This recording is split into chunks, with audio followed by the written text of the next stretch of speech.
This is a clip from episode 7 of Artifact Hunter, a series in which I start with a fresh level 65 account that has no artifacts on it, and one by one hunt them all down, showing you how I go about getting them, and how long it takes me to get each one. This episode saw me hunting down all of the PvP track artifacts, putting in the longest grind I've ever done in New World to date, amassing over 100 hours of gameplay to complete. All of the artifacts from this episode, including the one in this clip, are locked behind the PvP rewards track. First, I'll show you the clip of what track I got the artifact on, including a bit of info about it, and what it looks like. And then, I'll briefly go over how the PvP track system works currently, followed by the method I used to go about getting this grind done as quickly and efficiently as possible, from PvP XP to Azoth Salt. If you'd like a more detailed look at the process, check out the full episode, which will be linked at the end of this video. Now, let's get into the clip.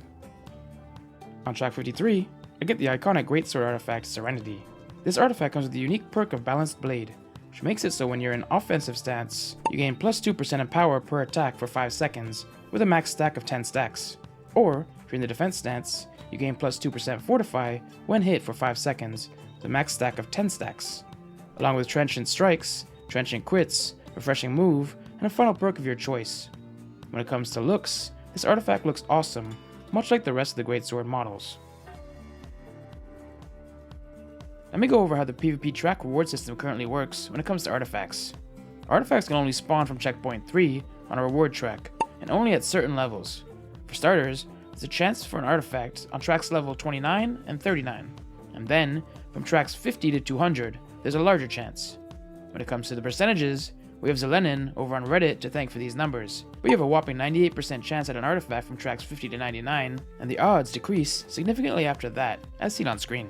Along with that, you have to take Azoth Salt into account, as each artifact will cost 50,000 salt to unlock, and with them dropping so frequently from tracks 50 onwards, you'll constantly be running out of Azoth Salt, due to its 100,000 salt cap. But now that we know how to get the artifacts, let's go over my plan to hunt them all down. First, I had the insane grind up to PvP track level 50 so I can start knocking them off, with hopefully 1 or 2 before then from tracks 29 and 39. Getting one on either of these tracks would help out massively, as during this grind, I'll be finding myself at Azoth Salt cap frequently, so to be able to spend 50,000 salt and start earning more again will save me a bunch of time in the long run.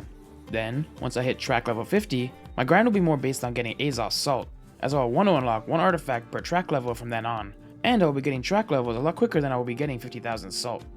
In anticipation of this, I'll be stacking up as many Azoth Salt vials as I can during this period, from the PvP track rewards, season pass, and any other way possible. That way, when it comes to time to getting the artifacts, I should be able to unlock quite a few in quick succession.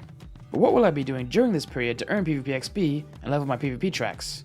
Luckily for me, I'm the kind of player who enjoys both PvP and PvE, but with this account not being built that well for PvP, it would make the process a lot more frustrating. So I opted to mix a variety of PvE and PvP methods, depending on what I was in the mood for that day, which I will go over quickly. If I was in the mood for PvP, I'd jump in and tag all the races I could for the day, especially ones my faction was defending in, for higher odds at winning, and therefore more PvP XP. From there, I'd play OPR matches or 3v3s, depending on what I felt like, and when I needed a break, I'd AFK sit on faction control points to get some passive PvP XP.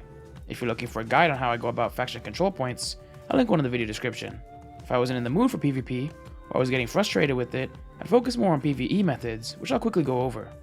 For starters, there's the Great Cleave missions method, which is a simple and relaxing method for when I needed something less intensive.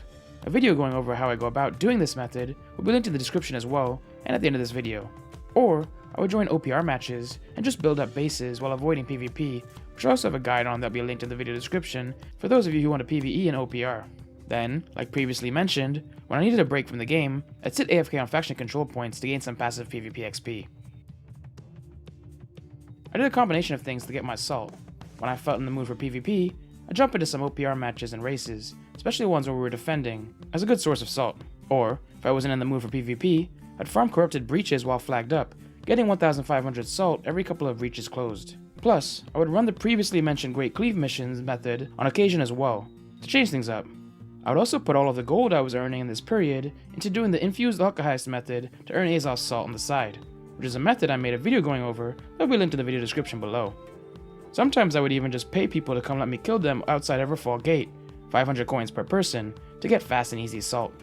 If you do this though, make sure to only kill each person once, as after the first kill, you'll only get 25 salt per kill. I would get anywhere from 400 to 2,300 salt per kill doing this, but every once in a while, kills would only give me 25 salt, so this is a very all over the place and expensive method. Thanks for watching another video. If you'd like to see the episode of Artifact Hunter this clip was taken from, click on the video to the left. Or, if you'd like to learn how to level your tracks via PvE with the Great Cleave Missions method, click on the video to the right.